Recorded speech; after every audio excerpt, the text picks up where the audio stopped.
Mean राशि वालों, राहु अपने आप में ऐसा ग्रह है कि वो आपके जीवन को बदल कर रख देता है। आप जानते हैं राहु जब खराब होता है तो इंसान का जीवन बर्बाद हो जाता है। वहीं जब राहु बहुत अच्छा होता है तो आपका इतिहास बदल देगा राहु।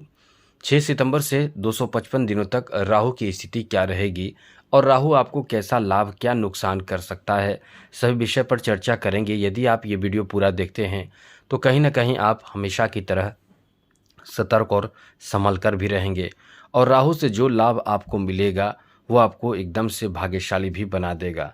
तो विस्तार से चर्चा हम करेंगे। आप वीडियो पूरा देखिएगा, अंत तक देखिएगा, क्योंकि ज़रूरी जानकारी हम देने जा रहे हैं।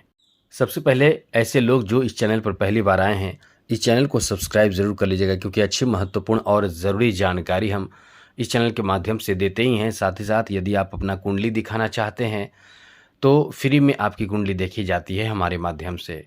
आप अपना डेट ऑफ बर्थ, जन्म समय, जन्म स्थान, अपना नाम हमें मेल कर सकते हैं और कोई एक लाइन का प्रश्न जिसके कारण आप परेशान हैं, जो आप चाहते हैं, वो हमें मेल कर सकते हैं। आपके प्रश्नों का जवाब हम देने की ज़रूर कोशिश करेंगे, लेकिन चैनल सब्सक्राइब कर लीजिएगा ज़रूर, ये बात ध्यान रखिएगा। वीडियो के नीचे सब्सक्राइब लिखा लाल बटन को दबा दें, घंटी को दबा दें और लाइक भी ज़रूर कर दीजिएगा, जिससे कि वीडियो जब भी अपलोड हो सबसे पहले आपके पास पहुंच जाए, वीडियो छूट ना पाए। मीन राशि वालों, जैसा कि अभी से यानी 6 सितंबर से लेकर 255 दिनों तक राहु की जो स्थिति रहेगी वो आपको लाभ भी देगा और प्रभावित भी करेगा, थोड़े नुकसान भी करेगा। तो वीडियो पूरा देखिएगा। आप नुकसान जानकर भाग न जाएं, क्योंकि बहुत लोग ऐसा करते हैं कि केवल लाभ सुनना चाहते हैं। हम आपको दोनों जानकारी दे रहे हैं, क्योंकि इसका प्रभाव दोनों तरह का होगा।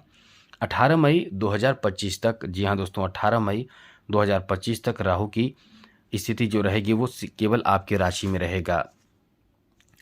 राहु के बारे में आपको बता दें कि राहु शनि के बाद, राहु और केतु ये दो ऐसे ग्रह हैं कि जो शनि के बाद बहुत धीमी गति से चलने वाले ग्रह हैं, यानी बहुत धीमी गति से चलते हैं। इनका जो चाल होता है वो बहुत धीरे होता है। जिस राशि में रहते हैं उस राशि में 18 महीनों तक रहते हैं राहु और केतु, और ये दोनों एक दूसरे के सामने रहते हैं। उसी तरह से शनि जो है वो 2.5 वर्षों तक, यानी समझ ले कि बहुत ही लंबे समय तक, सबसे ज़्यादा लंबे समय तक ग्रहों में यही रहते हैं किसी भी एक राशि में। उसके बाद राहु और केतु का नंबर है। तो जो राहु हैं 18 मई 2025 को अपना राशि परिवर्तन करके आपके धन भाव में आएगा, लेकिन राहु अभी आपके राशि में बैठा है, यानी मीन राशि में बैठा है। और राहु की जो दृष्टि है, पंचम दृष्टि पंचम भाव पर है, सप्तम दृष्टि सप्तम भाव पर है और नवम दृष्टि नवम भाव पर है। यहाँ आपके लिए राहु पॉजिटिव और निगेटिव दोनों प्रभाव दे रहा है। तो ऐसे में आपके लिए समझ लें कि लाभ की बहुत अच्छी स्थिति भी बन रही है, क्योंकि राहु चाहे तो आपको बादशाह बना देता है, राहु चाहे तो आपको फ़कीर बना देता है। राहु में वो दम होता है। राहु छाया ग्रह होकर भी बहुत बलवान ग्रह माना जाता है। तो राहु आपको धन, दौलत, शोहरत, संपत्ति बहुत कुछ देता है, आर्थिक स्थिति अच्छा करता है, शत्रु का भी नाश करता है, और राहु आपको आपके जीवन में बहुत ज़बरदस्त दुख भी देता है। तो सबसे पहले तो बता दें कि राहु की जो पंचम दृष्टि है वो आपके पंचम भाव पर है, शिक्षा भाव पर है, संतान भाव पर है।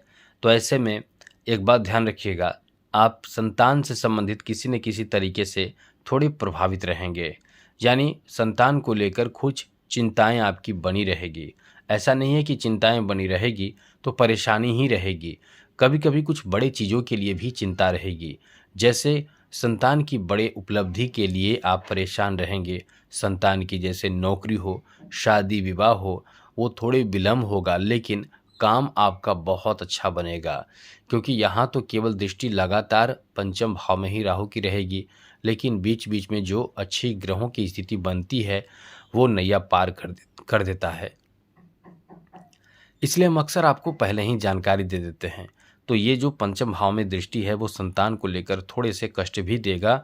उसके बाद शिक्षा के प्रति आपके जो मन में भावना है, हमने पहले भी अक्सर आपको बताते भी हैं कि राहु के प्रभाव के कारण शिक्षा प्रभावित रहेगा। तो कभी कभी आपको शिक्षा में मन नहीं लगेगा, आपको सोशल मीडिया से जुड़ना, बेकार चीज़ों में यूज करना, बेकार चीज़ों को प्रयोग करना, गलत मित्रता करना, ये सब आपको ज़्यादा अच्छा लगेगा। तो इस समय इन बातों का ध्यान रखना है और इससे आपको बचना है। आगे बात करें तो दोस्तों इस समय आपको क कुछ बड़े अचानक से राहु लाभ भी दिला सकता है। जैसे पंचम भाव में जो दृष्टि है वो लॉटरी और सट्टे, शेयर मार्केट इन सब स्थिति को भी दर्शाता है। तो ऐसे में ऐसे जगहों से आपको विशेष लाभ मिल सकता है। लॉटरी, सट्टा और शेयर मार्केट आदि से आपको लाभ बहुत अच्छा दिला सकता है। लेकिन हम शनि के कारण रिस्क लेने से मना करते हैं, लेकिन ऐसी चीज़ों में आपकी लाभ की स्थिति बन रही है। साहित्य के क्षेत्र में भी आपका नाम हो सकता है। साथ साथ राजनीति क्षेत्र में भी आप बहुत अच्छा काम कर सकते हैं, अपनी बड़ी उपलब्धि हासिल कर सकते हैं। लव लाइफ को लेकर बीच बीच में परेशान भी होंगे, आपके रिश्ते कभी अच्छे होंगे, कभी प्रभावित रहेंगे। यानी कुल मिलाकर ये कह सकते हैं कि हमेशा अच्छे नहीं रहेंगे, कभी अच्छे भी होंगे, कभी आप प्रभावित भी होंगे। तो इस समय इस बात का ध्यान रखना है कि कभी भी एक तरफ आपका मूड नहीं रहेगा, मूड आपका चेंज होते रहेगा। तो जब भी आपके बीच आपके रिश्ते खराब हो तो उसे सुधारने की कोशिश आपको अपनी तरफ से करना चाहिए। आगे बात करें तो राहु की सप्तम दृष्टि जो है वो इस समय ध्यान रखना है कि जो बिजनेस व्यापार कर रहे हैं उसमें यदि आपका कोई पार्टनर है तो उससे मनमुटाव ना हो, इस बात का ध्यान रखिएगा। पुराने जो मित्र हैं वो मित्रता अब ना छोड़ें, इस बात का ध्यान रखिएगा। साथ साथ इस समय अपनी तरफ से बड़े काम, बड़े उपलब्धि हासिल करने के लिए खूब मेहनत करेंगे तो आपको लाभ भी मिलेगा और संगति भी इस समय अच्छे चुनें जो आपको लाभ दें और सपोर्ट सहयोग भी आपको खूब मिलेगा। इस समय आपको अपने व्यवसाय बिजनेस में भी बहुत तरक्की मिलेगा, बहुत ज़बरदस्त फ़ायदा मिलेगा, क्योंकि यहाँ केवल सप्तम भाव में राहु की ही दृष्टि नहीं है, पंचम दृष्टि से देवगुरु बृहस्पति भी सप्तम भाव को देख रहा है। तो उन्नति और तरक्की का नया अवसर मिल सकता है। ये भी ध्यान रखिएगा, न्यायालय से संबंधित, कोर्ट कचहरी से संबंधित कामों में आपको कभी कभी बहुत ज़्यादा उलझन और चिंता बढ़ा देगा, परेशानी बढ़ा देगा, एकदम से गुस्सा दिलाएगा, एकदम से आपको कमज़ोर भी करेगा। और कभी कभी आप बहुत ज़्यादा उत्साहित भी होंगे क्योंकि इस भाव पर बहुत दृष्टि है। कभी कभी आप बहुत ज़्यादा उत्साहित भी होंगे, आपको ऐसा लगेगा कि हमारी विजय, हमारी सफलता तो एकदम नज़दीक है। तो ये आपको बीच बीच में भ्रम भी होगा और बीच बीच में आपको बहुत खुशी भी होगा, ऐसी स्थिति चलती रहेगी। उसके बाद राहु की जो दृष्टि है वो सीधे आपके नवम भाव पर भी है। ये दूसरी बात ये भी ध्यान रखने की बात है कि सप्तम दृष्टि से आपको, सप्तम दृष्टि होने से पति पत्नी के बीच में कभी कभी बहुत ज़्यादा उत्साह और बहुत ज़्यादा खुशी भी महसूस होगा और कभी कभी आप बहुत परेशान भी होंगे, क्योंकि ये आपके रिश्ते को कभी अच्छा कभी बुरा करता रहेगा। इसमें आपको भयभीत और परेशान होने की ज़रूरत नहीं है, लेकिन यह आपके इतिहास को बदल सकता है, यह आपके जीवन को बदल सकता है और बड़ा चमत्कार कर सकता है। क्या करेगा वो अभी आपको बताएंगे, वीडियो में बने रहें। जो राहु की दृष्टि है वो नौम भाव पर भी है।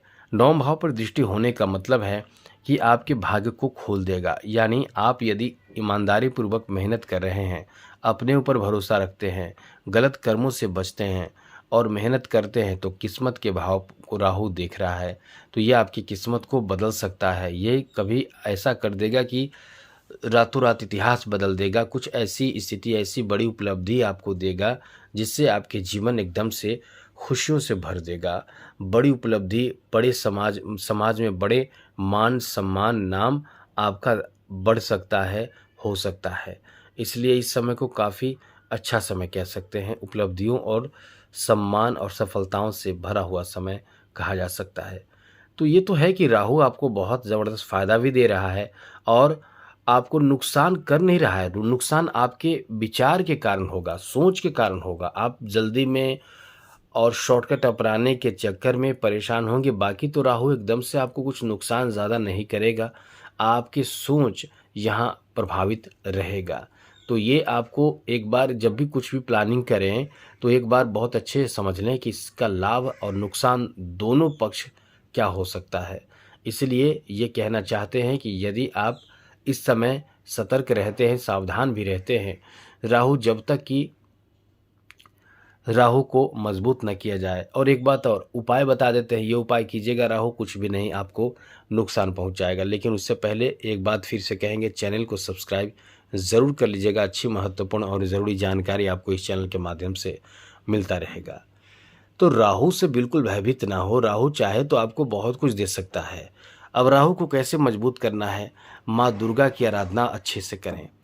यदि नवरात्र हो तो नवरात्र में पूजा पाठ जरूर माँ दुर्गा की करें, या माँ दुर्गा के 108 नामों का जप करें। जो भी आप कर सके माँ दुर्गा से संबंधित पूजा पाठ करेंगे तो राहु कुछ भी आपका नहीं नुकसान कर पाएगा। आप समझ चुके होंगे।